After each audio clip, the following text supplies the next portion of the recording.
IAS 40। चलिए sir quickly आते हैं IAS 41 में। आपको बार बार कहना one of the most interesting and easy standard.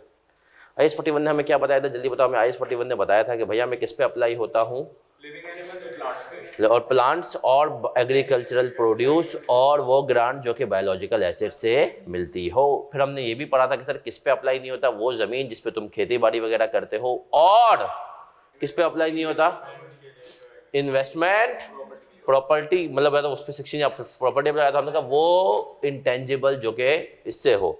फिर सर और आगे बढ़े थे, और आगे बढ़ते हुए क्या पढ़ा था मेरा बच्चा, मैंने जल्दी बताओ। हमने पढ़ा था सर इसके लिए अलग स्टैंडर्ड क्यों आया, क्योंकि ये वो इन्वेंट्री है जो नेचुरली ग्रो होती है। सही है सर। फिर हम और आगे बढ़े थे, हमने कहा था सर एग्रीकल्चरल एक्टिविटी क्या होती है, वो कहती है मैनेजमेंट ऑफ बायोलॉजिकल एसेट। सही है ना। उसके 3 पर्पजेज होते हैं क्या, या तो आप उसी को बड़ा करके, जानवर मैंने आज खरीदा बच्चा खीरा जिसको कहते हैं, और उसको 2 दांत का करके बेच दूंगा, ये होता है for sale. For additional biological asset क्या होता है सर, ये बच्चे करवा दिए, मैंने कहा कि उससे मजीद बच्चे आएंगे उनको बेचूंगा। तीसरा होता है फॉर एग्रीकल्चरल प्रोड्यूस, उसको तो नहीं बेचूंगा, उसके आउटपुट को बेचता रहूंगा। सर फिर हमने एक और इंपॉर्टेंट डेफिनेशन पढ़ी थी, वो डेफिनेशन थी हमारे पास बियरर प्लांट की। बियरर प्लांट क्या होता है, सिंपल अल्फाज में सर वो दरख्त जो कि फल वाला हो, वो दरख्त जो कि फल वाला ना हो, वो हमने कहा बियरर प्लांट। बड़ा पानी लेना जिम पहले, वो बियरर प्लांट नहीं होगा। जैसे कि हमने कहा कि सर जो दरख्त फॉरेस्ट में होते हैं ना, सही है, अगर आप कभी गए हो, कभी कौन कौन ऊशू फॉरेस्ट वगैरह गया हुआ है, कभी गए हो? ओके सर दुनिया भर में ना फॉरेस्ट जो है ना उगाए जाते हैं। सही है। दुनिया का सबसे बड़ा फॉरेस्ट बताओ क्या है, उसका नाम क्या है? अमेजोन। सही है ना सर। सही है, लेकिन अभी भी बेटा वो छोटा सा भी बहुत बड़ा है। कहते हैं उसके अंदर कितने जानवर है जो इंसान ने शायद कभी देखे ही ना हो। सही है। खैर सर, तो हमने कहा कि सर वो दरख्त 41 में ही रहेगा। जो दरख्त फ्रूट वाला है ना, उसके पीछे लॉजिक क्या थी, स्टैंडर्ड ने बोला यार एक मशीन की तरह है, अब इस पे प्रोडक्शन होती रहेगी। सही है सर। फिर हम और आगे बढ़े थे, और आगे बढ़ते हुए हमने सर कुछ पढ़ा था क्या इसके बाद? नहीं। अब हम आगे बढ़ेंगे, और आज ही आगे हमने पढ़ा था इनिशियल मेजरमेंट। और अब सर ये इनिशियल मेजरमेंट क्या होती है और ये सब्सिक्वेंट मेजरमेंट क्या होती है? इनिशियल मेजरमेंट का मतलब होता है कि पहले दिन, कौन से दिन क्या काउंटिंग करोगे। सब्सिक्वेंट मेजरमेंट मतलब क्या होता है कि उसके बाद आगे जाकर के क्या काउंटिंग करोगे। सही है सर। अब याद रखना इसकी इनिशियल और सब्सिक्वेंट बहुत ही ज्यादा आसान है ना सर। आ जाएं, कॉपी करें मेरे साथ। रुक जाए, अभी इसको आई को कॉपी नहीं कीजिएगा।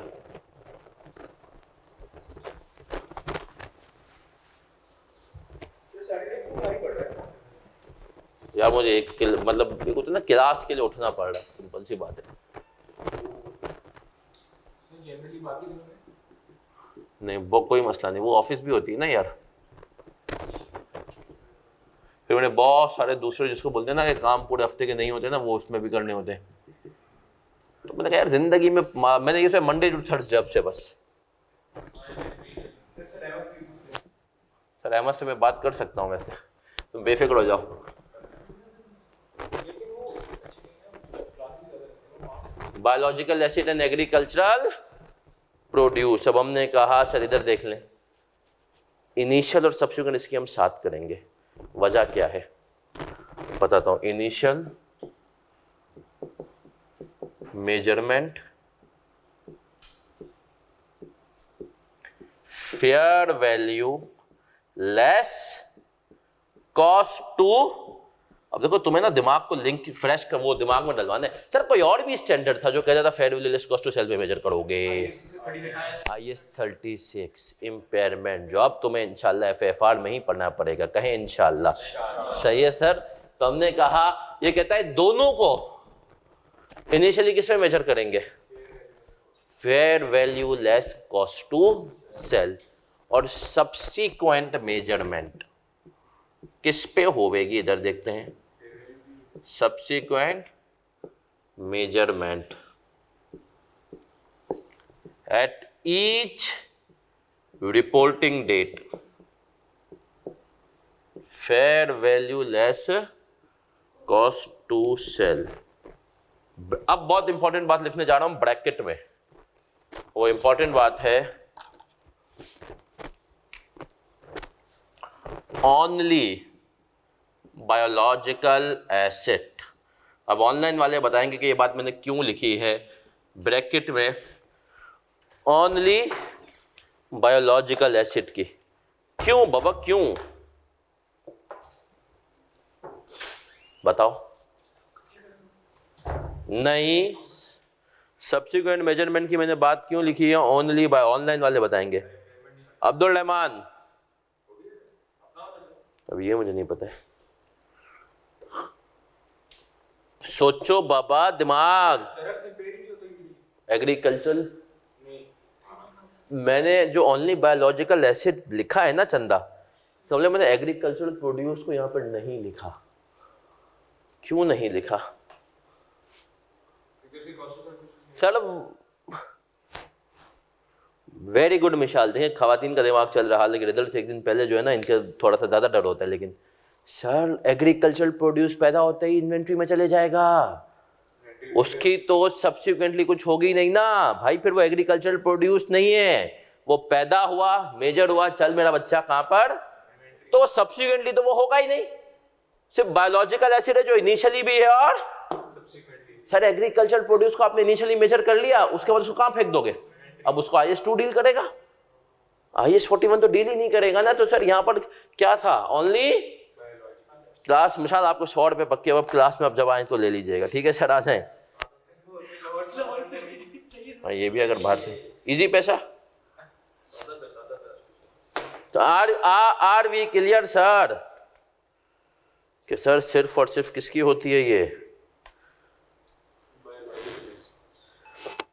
अब आए सर इसमें मजीद ना, अभी बहुत सारी चीज़ें, ऐसा नहीं कि आप लोग बोलें कि सर ये होता है बाबा भाई, चीज़ें तो अभी इसमें वो हैं। इसकी fair value less cost to sell भी थोड़ी सी हट करके, अब वैसे भी सीज़न आ रहा है ना,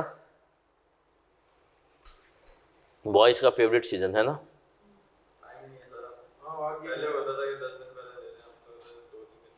बड़ा भी जब ये तो अभी भी है, ऑफिस में जाओगे ना जब ऑफिसों में ये वो, तो आप बोल तो आप जो ना बोलोगे यार वाकई में 2-3 दिन पहले, वजह पता है यही होता है कि अभी तो आप लोग ना इंशाल्लाह अगले साल, इस साल एंजॉय कर लो, अगले साल तो फॉर्म्स में हो गए, समझ रहे हो? तब तो बिल्कुल ऑल टाइम नहीं, अभी तो फिर तुम्हारे पास क्लास के बाद टाइम है, ये है ये, दिल चाहा ऑनलाइन क्लास ले ली, फॉर्म की छुट्टी कर ली, रिकॉर्डिंग ले ली। जब बड़े हो जाओगे ना, फॉर्म में जाओगे तो बड़ा ना अपने हिसाब से छुट्टी कर सकते हो ना कुछ। उस केस में क्या होगा बंदा सर सही वही बता, भरोसा नहीं सारा, तो आप फिर आप बोलेंगे यार 2 दिन पहले लेके। मैं आपको एक बात बताऊं, मुझे तुम लोगों का नहीं पता, बचपन में ना जब हम छोटे हुआ करते थे तब है ना, जब पता होता था कि अब्बा कहते थे बेटा कल गाय लेने जाना है, रात भर नींद नहीं आती थी। अब वो फीलिंग ही नहीं सही है, अब तो बोलते चल यार दिन में तो बहुत रस धूप वूप होती है, चल रात में ही चलते, सही है। या सुबह में भी जा रहे हैं ना तो बोलते हैं यार वो, तो भाई ये आहिस्ता आहिस्ता आपको पता चलता है कि दुनिया का सबसे अच्छा टाइम होता है बचपन। शौक खत्म नहीं होते, जिम्मेदारियां बढ़ती हैं और आप सुस्त होते जाते हैं। आ जाए सर आप आ जाए, हमारे मुल्क में तो होता है ना मंडी गए, ये सारी बात है ना, हमारे मुल्क में भी कुछ चीज़ें मंडी में हो चुकी हैं, लेकिन आ जाए सर आपको पता है दुनिया भर में ना जानवर ऐसे नहीं बिकते जैसे हमारे यहाँ पे बिकते। मतलब हमारे यहाँ पे, मतलब जब मैं बात करता हूँ तो इसका मतलब होता है पूरा south Asia, Pakistan, India, Bangladesh, ये थोड़े से अलग ही हैं। श्रीलंका, हम सब अनऑर्गेनाइज है सर। जो ऑर्गेनाइज मार्केट होती है ना वहाँ पर आपको पता है क्या होता है, जानवर ऐसे नहीं बिकते हैं सर। वहाँ पर ना 2-3, एक तो पूरी पूरी लॉट होती है, उस लॉट का एक रेट होगा। अगर लॉट नहीं भी होती ना तो पूरा एक प्रॉपर जगह होती है, जैसे यहाँ पर नहीं आपके कार एक्सपो वगैरह होता है, लेकिन उसमें सीन ऐसा होता है कि जो जिस बंदे ने पूरा अरेंज करवाया होता है ना, वो होता है ऑक्शनर। वो कहता है भैया जानवर खरीद रहे हो या तुम जानवर बेच रहे हो, सब से कमीशन लूँगा। अगर 1.5 लाख की तुमने गाय खरीदी तो दोनों से 1-1% लूँगा, सेलर से भी और बायर से भी। कितने? 1% लूंगा। फिर हमारे मुल्क में तो ये जो सेक्टर है पूरा, सर ये पूरा सेक्टर क्या है? अनटैक्स। क्या है? लेकिन आपको लगता है कि दुनिया भर में इस पर टैक्स नहीं, सर टैक्स होता है, और टैक्स भी कलेक्ट किया जाता है खरीदने और बेचने के टाइम पे। जैसे हमारे मुल्क में प्रॉपर्टी के साथ भी होता है कि भाई प्रॉपर्टी में खरीदने बेचने के टाइम पे आपने, है ना, 236 वाला जो है ना वो आपने वो, लेकिन तो सर तो दुनिया भर में हर केस में क्या होता है, ये भी चीजें होती हैं, सही। तो हम इसके कुछ एग्जांपल्स पढ़ने अभी देखेंगे भी। हमने कहा sir auctioneer fee, transfer, taxes and, जी मेरा बच्चा, ड्यूटीज, सही है।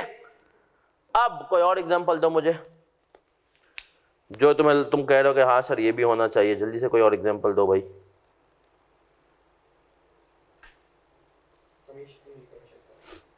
नहीं, कमीशन भी हो सकता है, ऑक्शनर की कमीशन भी हो सकती है। और हमारे मुल्क की अगर हम बात करें तो कभी तुम्हारे साथ ऐसा हुआ है कि तुम मंडी में गए और तुमने देखा हो कि वो कोई पीछे से आके तुम्हें अननेसेसरी इन्फ्लुएंस कर रहा है ना सर, कोई अननेसेसरी कह रहा है यार ये मंडी के हिसाब से तो बेहतरीन जानवर है ना, ये तो आपको क्या मिल रहा है, गाड़ी वाले ही होते हैं, सस्ता मिल रहा है, ये आप ले लो। सर वो ऐसा क्यों करता है वो शख्स?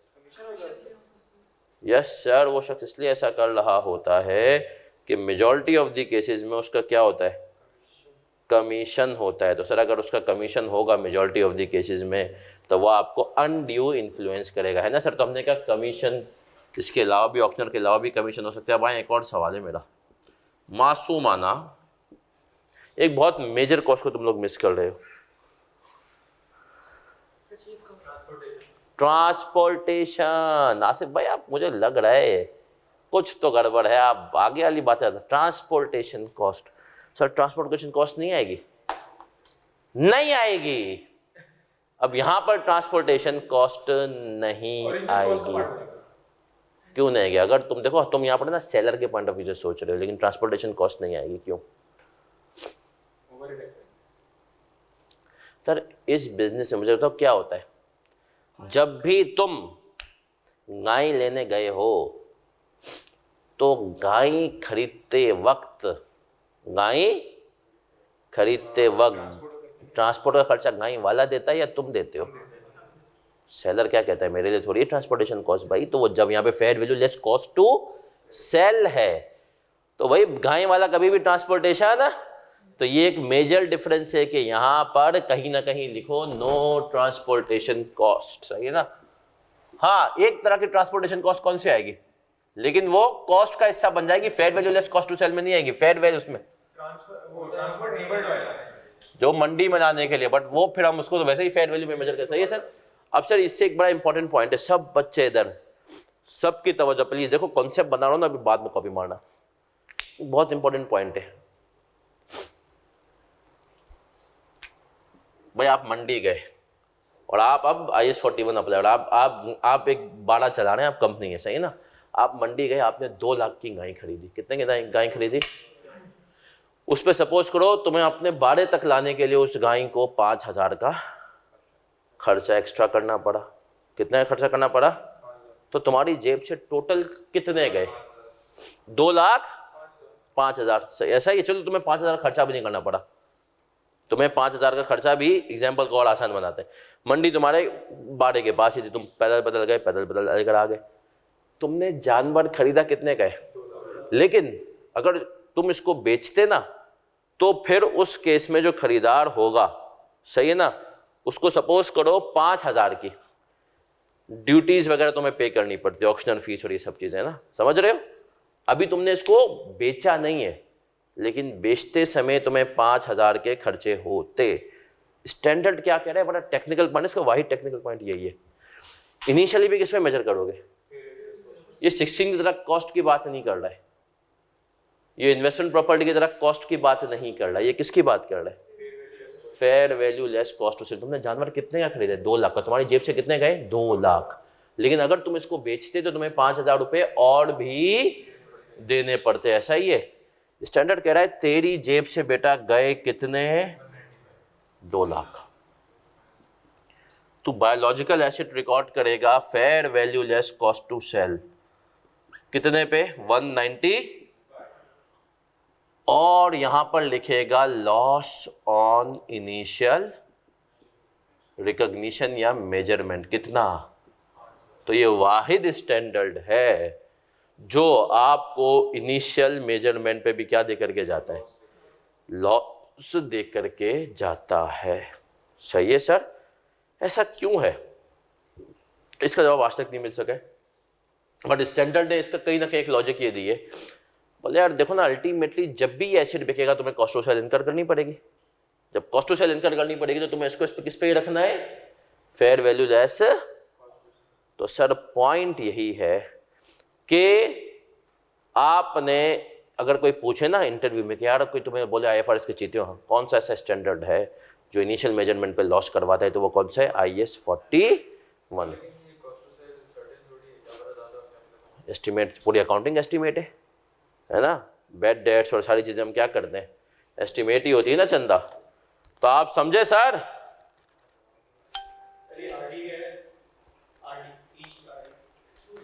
Reporting date RDX। तो सर समझे, इनिशियली भी किस पे मेजर करेंगे? फेयर वैल्यू, सब्सिक्वेंटली भी। लेकिन जो अजीम हस्तियां जिनके अंदर थी मस्तियां और वहाँ ये लेट, तो उनके लिए पॉइंट ये है कि सर हमने यहाँ पे ओनली बायोलॉजिकल एसिड इसलिए लिखा है क्योंकि एग्रीकल्चर प्रोड्यूस तो पैदा होते ही इन्वेंट्री में चले जाएगा। एक तो गरीब, ऊपर से बदतमीज, एक तो लेट आए, ऊपर से इनको जो है ना इनाम भी दे।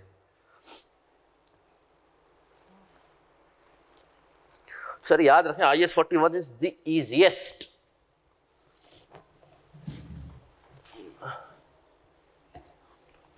रिजल्ट कब है? मंडे को सुबह 8:30 बजे आते हैं, 9 बजे आते हैं। और कैफ का पहला रिजल्ट है, बहुत सारों का है ना। अच्छा कोई मसला नहीं है। मेरे ऐसे अजीम स्टूडेंट रहे हैं जो 2 बजे उठ के मत बताते हैं कि सर पास हो गए।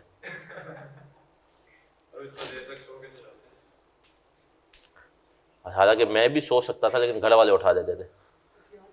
सही है, घर वाले, हाँ जब पेपर अच्छा होता है ना तो दिल कहता है यार ये अब निकल गया इंशाल्लाह। देखो यार एक बात है, पेन बंद करने के बाद ना एक फीलर आ जाता है। सही ना? अच्छा ये फीलर आप लोग अभी इतना, क्योंकि आपका इतना कोई कैफ का पास्ट एक्सपीरियंस नहीं है।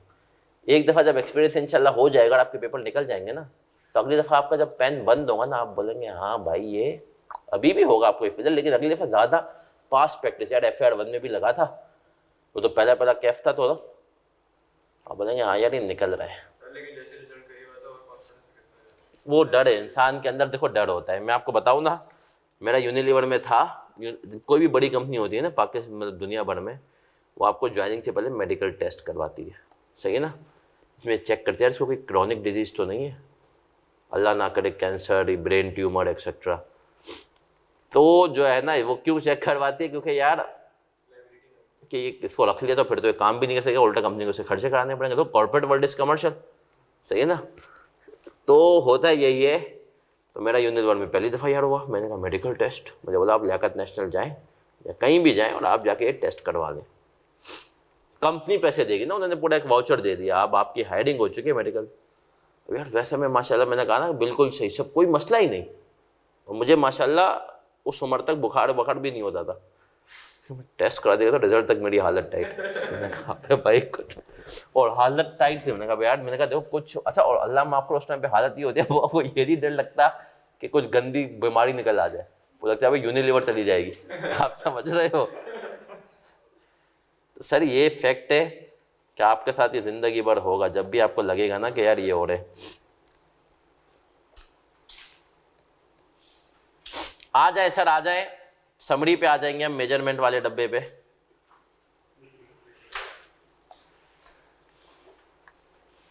बायोलॉजिकल एसिड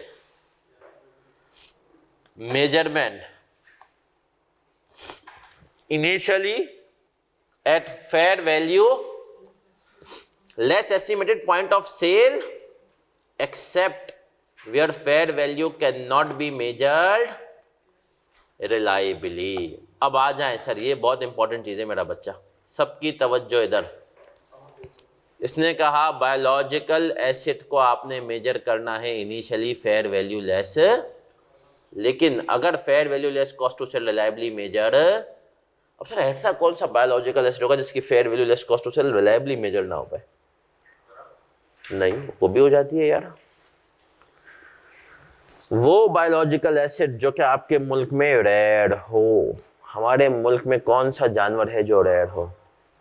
हमारे मार खोड़ तो हमारे वाइट, बट फिर भी उसकी वजह जाती है। कंगारू, कैंगरू है, उसको आपने कहा था हमारे मुल्क में नहीं है। और एक जानवर तो ऐसा है जो कि हराम तो है, लेकिन कुछ लोगों ने इसमें एक मिसकॉन्सेप्शन भी बनाई हुई थी। बचपन में हम तो ये सुनते आए थे कि उसका नाम लिया तो 40 दिन तक नमाज नहीं, दुआ नहीं, और उसके नाम आए हुए कुरान में यार, सुअर। सही है, पिग। अब आप सोचें, आपका एक गोरा दोस्त है, पिग देखे चला गया, अवल तो आप बनेंगे भाई तू मुझे मरवा रहा है यहाँ पर लोग। चले ऑनलाइन वालों, बच्चों आवाज़ आ रही है आपको? चलें सर, अब हमने कहा हम यही करते हैं इनिशियली भी फेयर वैल्यू और सब्सिक्वेंटली भी किस पे मेजर होगा? Fair value. ठीक है सर, आप लोगों ने कोरियन वाली कहानी सुन ली थी ऑनलाइन वालों? तो उसके बाद से फिर हमने यही पढ़ा है और कुछ नहीं पढ़ा है। चले आगे बढ़े। Inability to measure, once the fair value the biological asset becomes reliably measurable, the fair value must be used to measure. बोला एक दफ़ा हो जाए ना, अगर आपने इनिशियली कॉस्ट पे रखा था, उसके बाद सब्सिक्वेंटली क्या हो गया? फेयर वैल्यू होने लगे, सही ना? बहुत सारे गोरे पाकिस्तान में आने लगे। अब हमने कहा उसकी भी मेजर कर लो, तो उस केस में आपको फिर सब्सिक्वेंटली किस पे रखना है? सही है, एक मिनट दे, मैं इनको फ़ोन करके बोल दूँ बैटरी चेंज करवा दूँ। फिर आगे कह रहा है once a biological asset meet that criteria to be definition as held for sale or as part of a disposal group classified, then it is presumed fair value can be measured। अब ये सिर्फ MCQ. वालेकुम सलाम किरण बेटा, mic जो है ना वो हो गया है, हाँ तो प्लीज़ माइक जो है बेटा, इसके नंबर है ना, वो नंबर 2 ने इस दफ़ा चेंज किए। ना पिछले 3 साल वाले जो थे ना, वो 2000 को गया था मेरे ख्याल में 15 में, तो 2011 वाले नंबर चले आ रहे थे कट ऑफ के। लोग वो कट ऑफ डॉक्यूमेंट भी चेंज नहीं करते थे, मतलब इतना पेलते थे बाहर। तो याद रखें, पाकिस्तान को आप 100 गालियां दें, लेकिन पाकिस्तान 41 इंशाल्लाह बेटा, बस अगली आप ये समझें कि 2 क्लासेस में ख़त्म हो जाएगा। सही, चले सर आ जाए अगले हफ्ते इंशाल्लाह। मेरी पूरी कोशिश है कि जुमेरात को, पीर को तो क्लास हो नहीं पाएगी। नहीं, वेडनेसडे को तो क्लास लेंगे यार। फर्स्ट में तो भाई, फर्स्ट में सही, मजदूरों का दिन, तुम लोग कौन सा काम हो अभी, आ जाओ। आए सर आए। तो ये कह रहा है कि अगर एक दफ़ा बायोलॉजिकल एसिड को आप देख, होता है held for cell. Held for cell ये होता है कि सर, एक आप पढ़ेंगे बड़े होकर इंशाल्लाह IFRS 5 के, अगर आपने एक दफ़ा फैसला कर लिया, नियत कर ली कि यार ये बायोलॉजिकल एसिड को मैं बेचूंगा ही, मतलब या किसी भी एसिड को बेच के ही कमाऊंगा, अब इसको यूज़ कर ही नहीं सकता हूँ, सही है, और उसकी लाइफ भी अच्छी खासी पड़ी हुई हो, तो वो हो जाता है हेल्ड फॉर सेल में क्लासीफाई। जब वो हेल्ड फॉर सेल में क्लासीफाई होता है, तो बोला उस केस में जब भी आप करेंगे तो अज्यूम ये किया जाएगा कि इसकी फेयर वैल्यू रिलायबली मेजर हो सकती है। ये हमारे लिए इतना रेलिवेंट नहीं है, सही है। आ जाए, अब हम आपको आगे लेकर चलेंगे।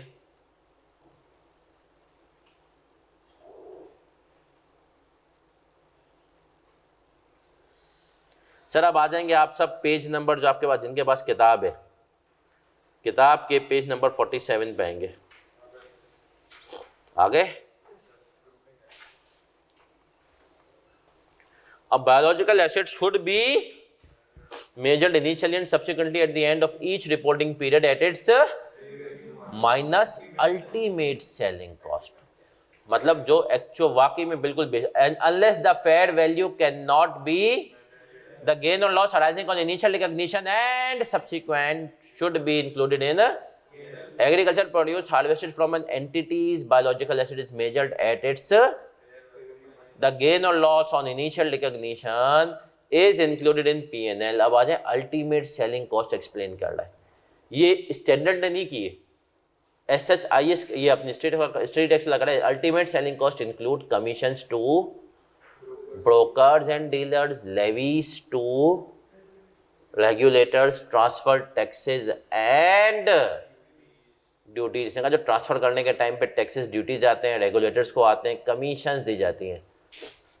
विच of the following would be classified as selling cost when valuing biological assets in agriculture produce? A B C D, इसके दो आंसर होंगे, ए और बी। सही है सर। तो इसकी थोड़ी सी कॉस्ट टू सेल अलग है, याद रखिएगा। इसके अंदर ट्रांसपोर्टेशन नहीं आती, एडवर्टाइजमेंट के बारे में भी इसने कुछ नहीं किया।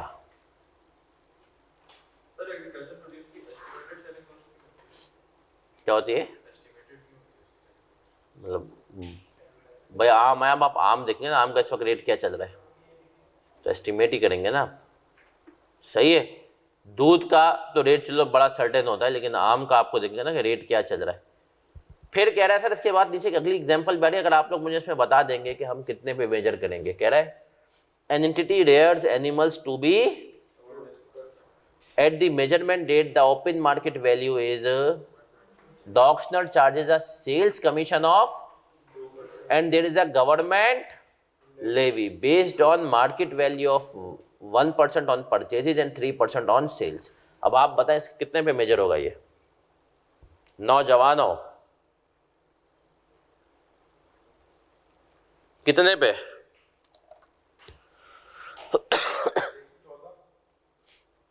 सर सिंपल, 120 में से कितना माइनस करूंगा? 5% माइनस करूंगा, 3% या 6%? 5%। सर जो 1% गवर्नमेंट लेवी ऑन परचेज है ना, उसको हम सेल के पॉइंट ऑफ व्यू से, तो हमने कहा ये हो जाएगा 120 का कितने %? तो सॉरी 95%, 114। ऐसा ही है। आए सर आए, आप मजीद आगे बढ़ते हैं बिफोर इसके कि हम प्रैक्टिकल सवालात की तरफ आए। आ जाए एक छोटा सा हम सवाल जो कि हमारा पिछली क्लास में आधा हुआ था, पास्ट पेपर का एक सवाल अगर आपको याद हो, ट्रू एंड फॉल्स वाला।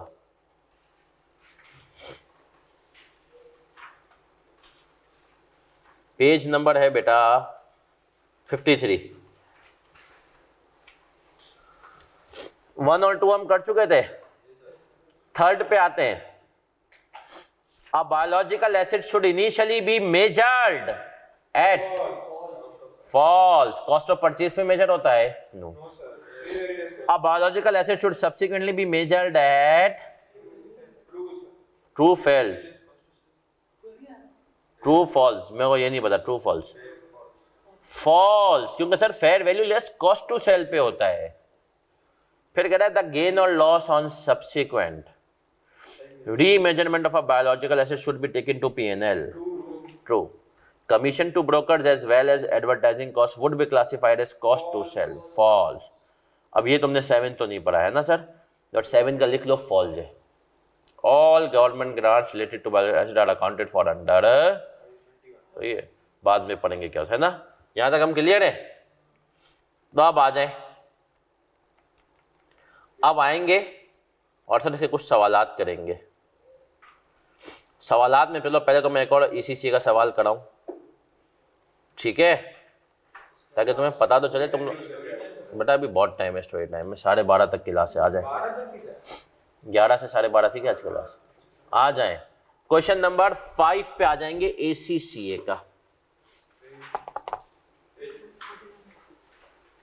पेज नंबर है 49। ACCA कितने लोगों को लगता है कि आसान है? क्या है आसान है? An entity owned 1 year old herd of cattle on 1 January recognized in the financial statements at 31 December the fair value of a 2-year herd of cattle is cost to sell are still estimated to be 5,000. What is the correct accounting treatment for cattle at 31 दिसंबर 2000 जो भी है according to IS 41? सवाल को गौर से और सही से पढ़ना।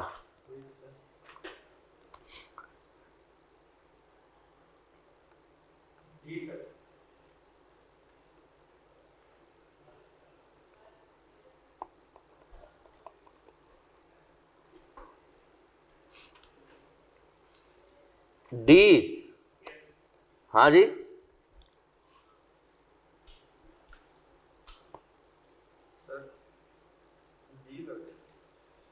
डी या B?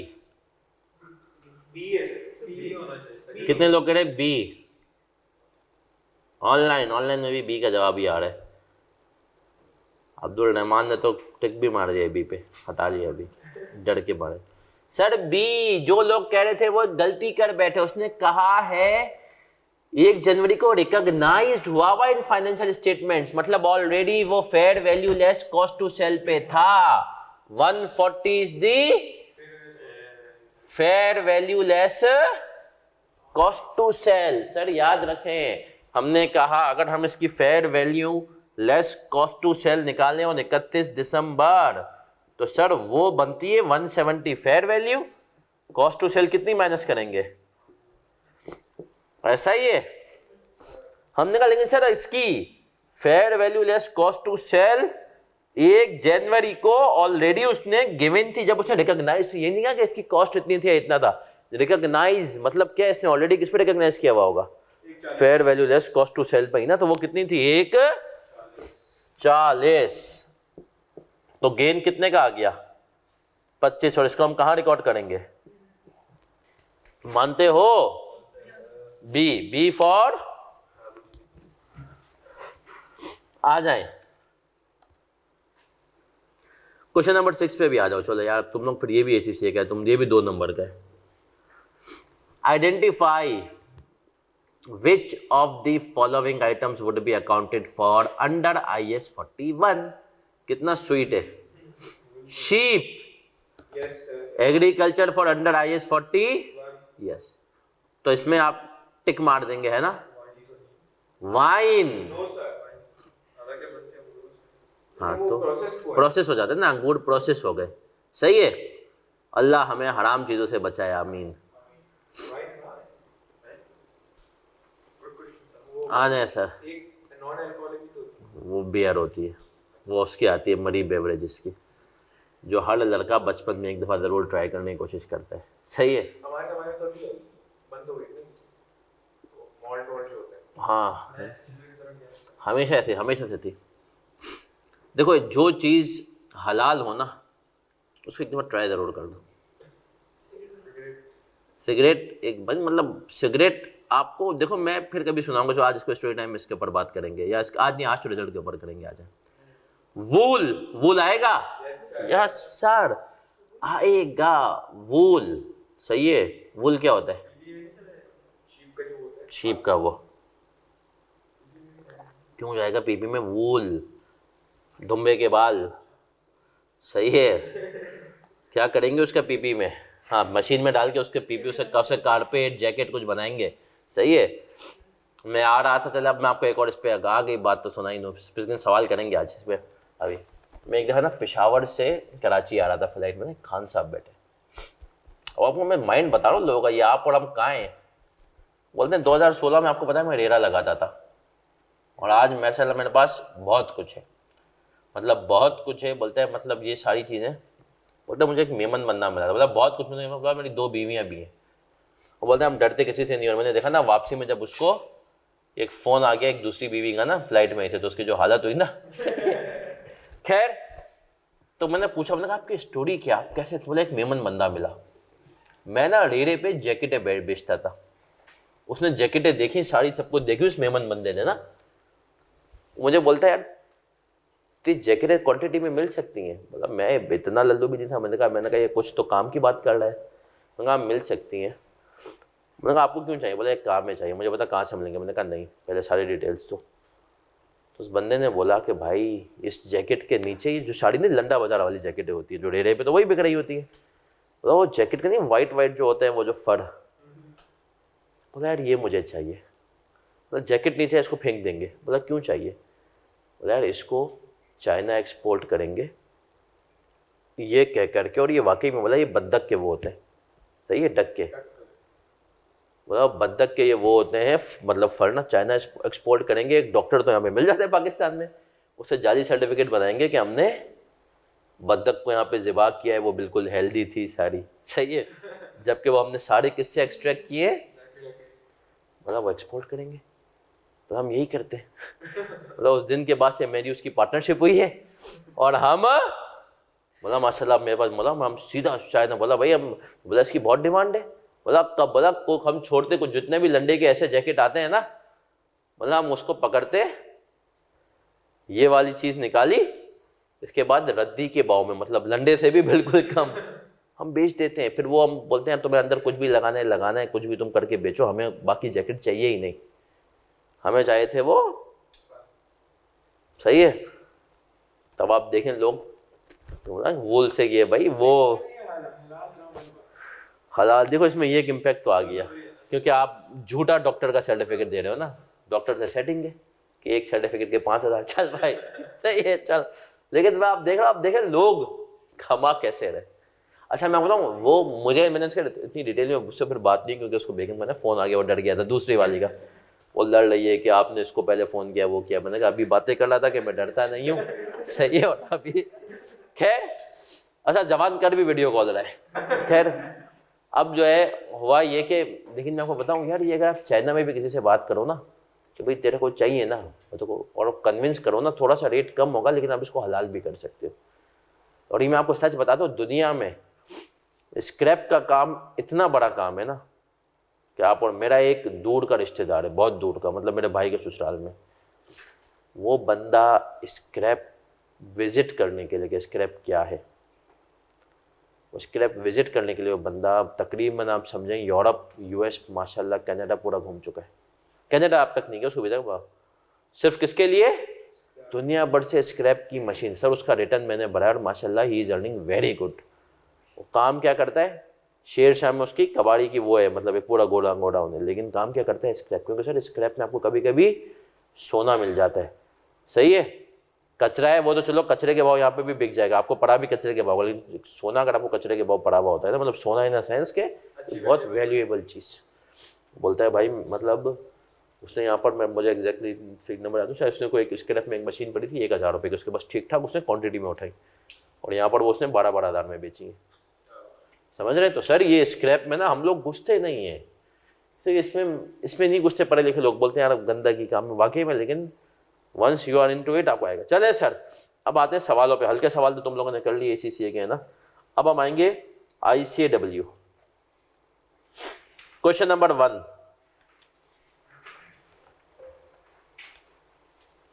a herd of 5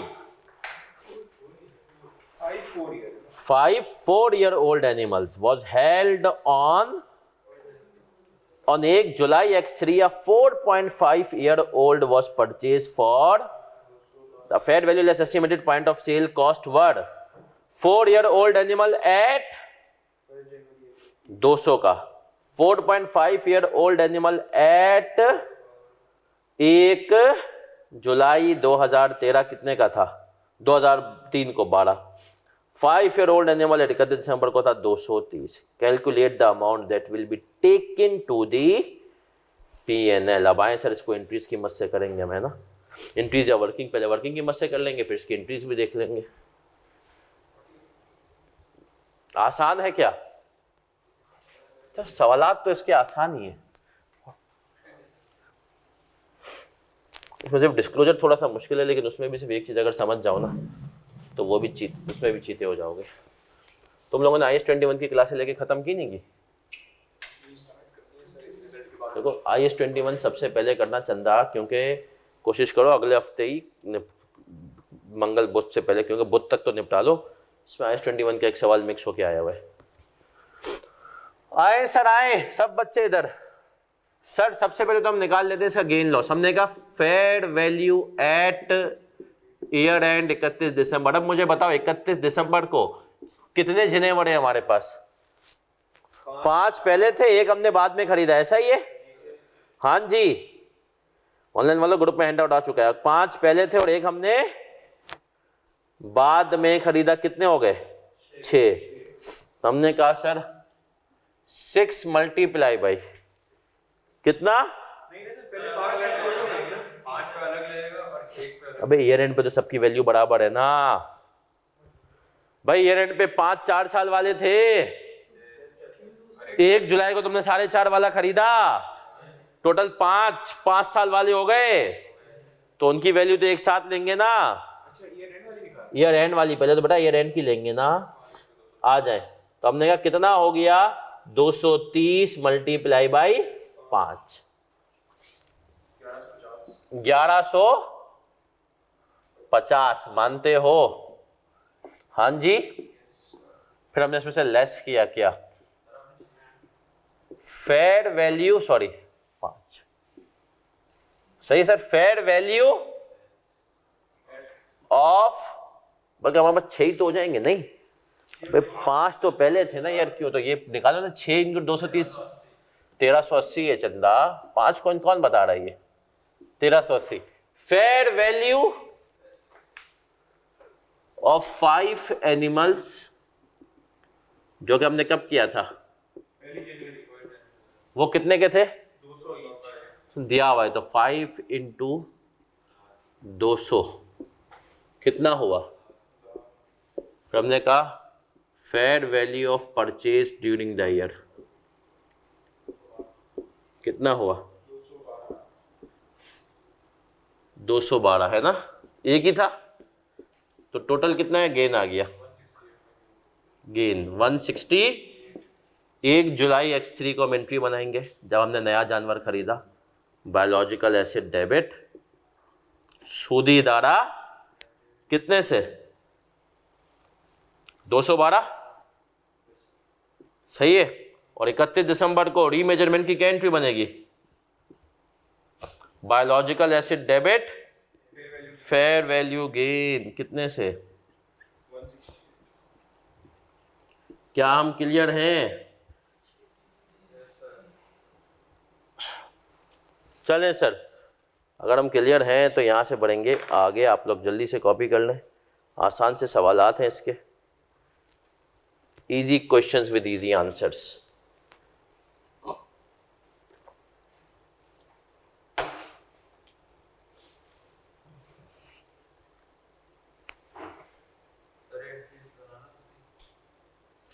entries समझने के लिए बनाओ।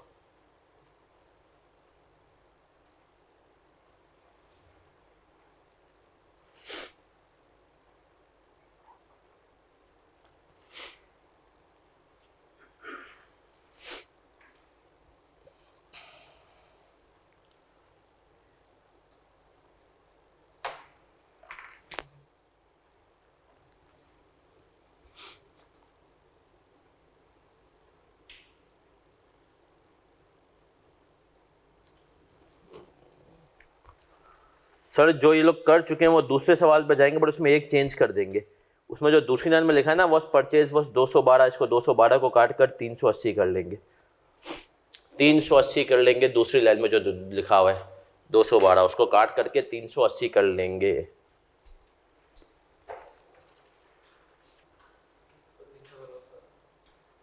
लॉस हो रहा है, नुकसान, मंडी गिर गई,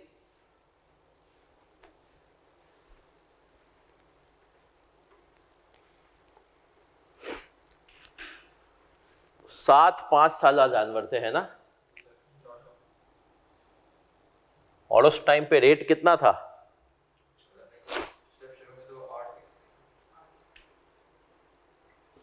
अच्छा सही है, 8 है, 8 टोटल हो गए, 8 मल्टीप्लाई बाई 360 कितना हो गया, 2 360 से तुम्हारे माइंड में कौन आता है, मेरे माइंड में भी वही आता है। आज हमने कहा 7 इंटू 400 कितना हो गया, 2800, और एक हमने कितने का खरीदा, तो टोटल कितने का लॉस, 300 का हो गया, गेन की जगह अब लॉस। क्या एंट्री बनेगी सर इसकी, हमने कहा ये तो बायोलॉजिकल एसिड और 380 ऐसा ही है, और दूसरे में हाँ P&L डेबिट या लॉस डेबिट, 300 बायोलॉजिकल एसेट कितने से,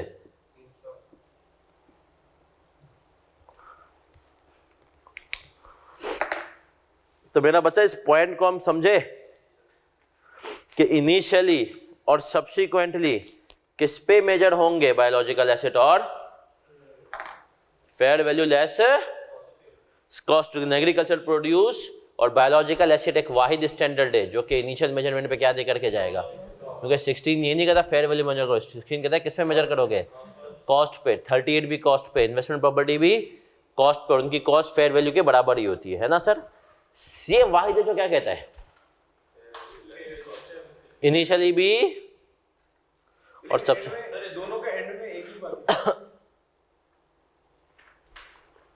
कुछ जी, कुछ एंड में क्या एक ही बात होगी? अगर आप शुरू में fair value less cost to sell कर लें और फिर बाद में फेयर वैल्यू वही लेगी क्या? नहीं, लेकिन शुरू में fair value less cost to sell पे करने की वजह से लॉस आ सकता है, और ये थोड़ी सी अटपटी सी बात हो जाती है। अरे आज तो एसेट लिया, आज इसमें लॉस कैसे आ गया? उसने कहा भाई आ सकता है, क्योंकि इसका देखो पॉइंट बोला, ये अल्टीमेटली तो यार तुमने बेचने के लिए लिया होगा मेजरली। और दुनिया भर में जैसे मैंने कहा ना 3 काम होते हैं इसके, एग्रीकल्चर प्रोड्यूस, तीनों ही होते हैं।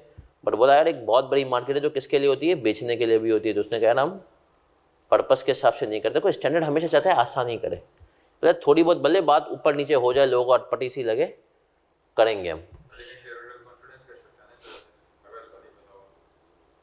गिर जाए बोलते कोई ईयर एंड पे तो यार वही इम्पैक्ट नलीफाई हो जाएगा ना, जो ये कह रहा था कि भाई ये अगर तुमने शुरू में fair value cost of sell minus कर दी तो ईयर एंड पे उसका इम्पैक्ट नहीं आएगा एज सच, माइनस वो भी।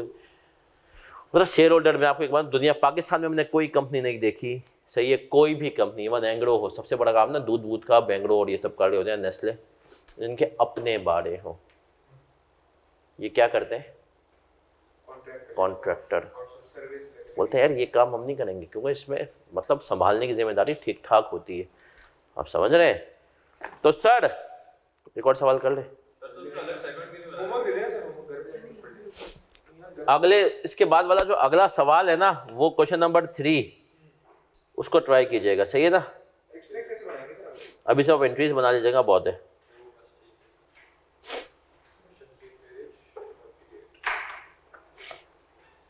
चले सर, अब आते हैं आज की क्लास के सबसे इंपॉर्टेंट जिसको कहते हैं आज की क्लास का स्टोरी टाइम। और आप लोग का देखें, मैं एक बात बता दूं, पहला रिजल्ट है माशाल्लाह कैफ का। देखो पीआरसी के रिजल्ट को मैं रिजल्ट ही नहीं मानता, सही है, पीआरसी चलिए होता है ना, कैफ में ना आई कैप जब लिख सारी चीज़ें तो, लेकिन सर एक बात मैं आपको बताऊं, इंशाल्लाह आप सब पास ही होंगे, कोई इसमें घबराने की बात नहीं होती। बट एक बात देखें, मेरा एक ज़िंदगी में ना एक पॉइंट है, कासिम अली शाह का नाम सुने तुम लोगों ने? कौन है? हालांकि मैं कासिम अली शाह की बहुत सारी बातों से इख्तिलाफ रखता हूँ, शदीद इख्तिलाफ, लेकिन देखो एक दुनिया में याद है कभी किसी का तुम मेरी बहुत सारी बातों से इख्तिलाफ रखोगे, लेकिन इख्तिलाफ अपनी जगह, लेकिन किसी की भी कोई भी अच्छी बात हो ना तो आपको उसको अमल करना चाहिए, पकड़ना चाहिए। कासिम अली शाह जो है ना, दुनिया ज़िंदगी में मुझे 2 बातों ने बड़ा मोटिवेट किया है और आज भी मेरे दिमाग में वो चिपकी हुई है। पहली बात है कि अल्लाह की एक वो है सुन्नत है, अल्लाह का एक वो है कि एक मंशा उनकी होती है, तो कभी कभी कहीं की मेहनत का सिला कहीं और देता है, और ये प्रैक्टिकली मैंने देखा है, आप यकीन माने, कभी कभी एक क्लाइंट के लिए हम इतनी मेहनत करते हैं, 4 मीटिंगें 6 मीटिंगें, मतलब एक एग्जांपल दे रहा हूँ, और वो नहीं आता, और कभी कभी जिसके लिए बिल्कुल मेहनत नहीं की होती वो आ जाता है। प्रैक्टिकल लाइफ में है, कभी आप किसी पेपर के लिए इतनी पढ़ाई करेंगे और हो सकता है अल्लाह ना करे उसका रिजल्ट अच्छा ना आए, एक पेपर आप तफरी में देने गए और उसमें कि अल्लाह को पता है किस चीज़ की क्या टाइमिंग है। तो कासिम अली शाह की ये जो बात है ना, अल्लाह कहीं कभी कभी कहीं की मेहनत का सिला कहीं और देता है, ये चीज़ मेरे दिमाग में जो है ना फिट हो गई। यार ये बात इस आदमी ने ना बड़ी ज़बरदस्त कही है। जो दूसरी बात जो है ना वो हुआ ये कि 2007 की बात है, वैसे तो खैर ऐसी बातें बताई, 2007 की बात, और ये मेरी अपनी स्टोरी है। मैं तबलीगी जमात का एक डाई हार्ट फ़ैन हूँ, सही ना, मतलब हर एक कुछ चीज़ों से मैं कहीं ना कहीं मसाइल, आप बोलते हो यार मैं एग्री नहीं करता हूँ, सही है ना, फ़ज़ाइल आमाल में कुछ चीज़ें हैं जिन पे मुझे, लेकिन यार मैं कहता हूँ ये लोग, मेरा पॉइंट ऑफ व्यू यार, ये लोग जो काम कर रहे हैं ना बग़ैर किसी डोनेशन के, इनके उनके, सही है ना, अपने पैसे लगा करके, और क्या यार कभी आके फ़िरक़ाबाज़ियत की बात नहीं करते। तो पहली दफ़ा ना 2007 में मैं इनके साथ गया रेवंड इज्तिमा, इंटर के का टाइम में था कुछ, इंटर बल्कि सॉरी नहीं, ये रायवन नहीं है, तो मतलब कराची, ये कराची इज्तिमा की बात है, ये गया था 2008-9 में। अब कराची इज्तिमा गया ना, तो अब कराची इज्तिमा कौन कौन गया हुआ है वैसे, कभी गया सर? जब कराची इज्तिमा के अंदर वापसी होती है ना दुआ के बाद, तो जो हालात और चीज़ें होती है ना, माशाल्लाह इतना आवाम होती है। अब मैं ना बर्गर बच्चा, बर्गर इन द सेंस कि यार मुझे ना सोने के लिए गद्दा चाहिए, सारी चीज़ें ना फुल प्रॉपर। खैर तो यार अब मैं कराची इज्तिमा तो गया यार, वहाँ पे ना वापसी में एक इतनी बड़ी नाला सा था ना, उससे झम लगा के जाना था। सही है। अब पूरी जमात निकल गई, मैं बोला आप भी चलें। मैं कहा मैं नहीं ऐसे आऊँगा, मैं कहा मैं पूरा घूम के आऊँगा। बल्कि नहीं, वो सॉरी रायमंडी था, क्योंकि फिर आगे ट्रेन पकड़नी थी। तो मैंने कहा मैं तो ये पूरा घूम के आऊँगा। बोला यार नहीं नहीं आप चलें यार, ट्रेन का भी बेटा मसला ये वो ना, अब पूरी जमात मुझे मिल के बनाने। मैंने कहा मैं तो जम नहीं खाऊँगा, तो मैं तो नहीं खा रहा। यार पीछे ना एक बुजुर्ग थे, जो अमीर साहब जिसको कहते हैं जमात में जो हेड होते हैं, उनकी एक बात आई यार, उनके पीछे से, बेटा देखो मुशक्क़त ख़त्म हो जाएगी, अजर बाकी रहेगा। उन्होंने जब ये बात बोली ना, मैं किले को फिर मैंने क्या कर लिया, लेकिन यार ये बात दिमाग में रह गई। मैं पढ़ रहा होता था ना, और आई हेट टू स्टडी, कसम खुदा की, मतलब मुझे पढ़ना सबसे बुरा काम लगता था। मैं पढ़ रहा होता था ना, तो यार मैं दिमाग, अब यार ये खास तौर पे तो कंपनी लॉ सी फाइनल का मनूस पेपर, तुम लोगों का तो ओपन बुक है यार, मैं पूरा अच्छा मैं बताता यार, मुझे फर्म की लाइफ बुरी इतनी नहीं लग रही जितनी पढ़ना लगता था। बोलता था यार ये अजीब चीज़ है ना, लेकिन दिमाग में बात आती थी कि यार मुशक्क़त ख़त्म हो जाएगी, पास हो गए तो अजर सही है बाकी रह जाएगा। आप यकीन माने तो यार इन दो बातों ने ना मुझे ज़िंदगी में हमेशा एक मोटिवेट किया। एक कासिम अली शाह की कि अल्लाह कहीं की मेहनत का सिला कहीं और देता है, सही है, और मुशक्क़त ख़त्म हो जाएगी, अजर बाकी रहेगा। तो याद रखें ये चीज़ें अगर दिमाग में कोई ऐसी तुमने कोई बात फिट कर ली ना, तो इंशाल्लाह आप सुकून। और एक चीज़ मैंने सीखी है, मैंने अपने अब्बा से पूछा, मैंने कहा अब्बा कोई एक ऐसी बात जो आप मुझे जो है ना एडवाइस दें। अब्बा ने कहा बेटा, अब्बा ने वैसे मुझे 2 एडवाइस दी। पहली एडवाइस दी कि बेटा सूद और शिरक के साए से भी बचना। अब्बा ने कहा यार सूद और शिरक जो है ना ये ऐसे हो सकता है ना कि हमें पता ही ना चले। दूसरी एडवाइस दी कि ज़िंदगी में रेगरेट नहीं रखना। बोला एक हदीस भी है कि यार ये जो काश है ना, ये मतलब अगर मगर काश जो है ना शैतान का दरवाज़ा खोल देता है। हाँ आपने अपनी बेस्ट एफर्ट्स डालनी है, रिज़ल्ट किसके हाथ में, उसके हाथ में। चीज़ें हमारे हिसाब से ना हो तो आप यकीन माने बेहतरी होगी। उसको पता है कि अगर ये 6 महीने पहले क्वालिफाई हो गया तो फिर इसको जो अगले 25 साल जॉब करनी है ना, तो शायद उसका कैरियर उस तरीके से ना हो उस टाइम पे, क्योंकि 6 महीने बाद ही अपॉर्चुनिटी आएगी। और अगर ये 6 महीने बाद क्वालिफाई होता है, दूसरी एग्जाम्पल तुम लोगों के लिए मोटिवेशन, कि अगर ये 6 महीने पहले क्वालिफाई हो गया या हो गई तो वो रिश्ता मार्केट में आया ही नहीं होगा जो कि इसके लिए बेस्ट सूटेबल है। क्योंकि नॉर्मली तो सर क्वालिफिकेशन पे रिश्ते होते हैं ना, सही है।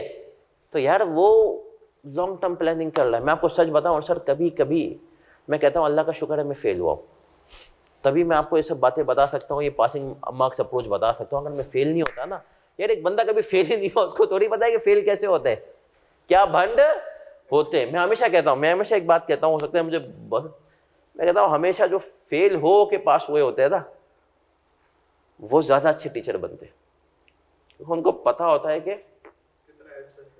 किस तरीके से निकलना है ना, क्या है। अब जिसने कभी उसका दिमाग ही ऊपर चल रहा है यार, फेल ही नहीं हुआ। एक टीचर, एक हमारे आखिरी बात बता दूं, फर्ग्यूसन में एक पार्टनर थे जुल्फिकार अख्तर मियाँ, यार क्या टेक्निक। शब्बर जैदी साहब जो है ना वो फंसते थे ना, वो जुल्फिकार को बुलाते थे और जुल्फिकार ने जो कह दिया ना वो कह दिया। वो ACCA को भी पढ़ाते थे, ऑडिट वॉडिट कुछ ऐसे कोई पेपर ना। अच्छा जो अच्छे चीते बच्चे होते थे ना वो तो बोलते थे क्या टीचर है, वरना वो मेजोरिटी उनकी तारीफ नहीं करती थी। पूछा क्यों, खैर वो आदमी खुद बहुत चीता था, वो यहाँ से चल रहा होता था, उसका लेवल ही हमारे से ऊपर शुरू हो रहा होता था, तो कभी वो नीचे के लेवल पे नहीं आ सकता था। यार नेचुरली अल्लाह ने किसी को गिफ्ट किया है ना। एक बहुत अच्छे टीचर है, मैं उनका नाम नहीं लूंगा, अब केनिस में नहीं है, किसी ज़माने में केनिस में होते थे। एक दफ़ा ना उनको मैंने बुला लिया क्लास में, जब होते थे केनिस में, वो क्लास में आए और उनके फाइनल में कैफ में एक आध गोल्ड मेडल भी था। और कैफ के ऑडिट में ही गोल्ड मेडल था इत्तेफाक से। क्लास में है ना, तो बच्चों को मैंने कहा सर मोटिवेट करें ये वो ना, मतलब इनके अभी बोलते हैं ऑडिट क्या है, लाइन बाय लाइन रट्टा है, लाइन बाय लाइन। भाई उन्होंने बोला ये कुछ भी नहीं है भाई, कॉन्सेप्ट है, रट्टा मारो। भाई खुद वो प्रैक्टिकल के टीचर है, अभी भी माशाल्लाह पढ़ाते हैं, सही है। बोला लेकिन ऑडिट क्या है? अच्छा चले गए बच्चे, बोलने सर ये क्या है? मैंने कहा देखो यार ये आदमी ने मेरिट उठाया हुआ है, सही है। मैंने कहा ये जो शख्स है ना यार, इसका वाकई में दिमाग इतना तेज़ है कि इसको आइजा और आईएएस के पैराग्राफ याद है, पैराग्राफ। तो मैंने कहा यार इसने तो ऐसे ही पढ़ा है, तो ये हमें कभी भी नहीं समझ पा रहा, सही है ना। तो उसने क्या बोला ऑडिट क्या है, और जबकि हमारे लिए, मैं तो रट्टे से इतना घबराता था कि मुझे लगता था कि यार आप कोई भी पेपर ले लो रट्टा, क्योंकि रट्टे की सबसे बुरी बात ये होती है कि आपने आज लगाया 4 दिन बाद भूल गए। मैं तो भूल ही जाता था, सही है ना। लेकिन तो मैं वही तो कह रहा हूँ कि भाई उसका लेवल अलग था। तो मेरे फेलियर में भी मैं कहता हूँ कि अल्लाह का शुक्र है, मुझे बहुत सारी बातें सीखने को मिली। मुझे ये समझ में आ गया कि यार ये फेलियर को इतनी बुरी चीज़ नहीं होता है जिससे हम इतना डरते हैं। लेकिन आप सब तो इंशाल्लाह होंगे पास। मुलाकात करते हैं ट्यूसडे को आप सबके साथ, बाकी नंबर तो आप सबके पास मेरा है ही। चलें, अल्लाह हाफिज़।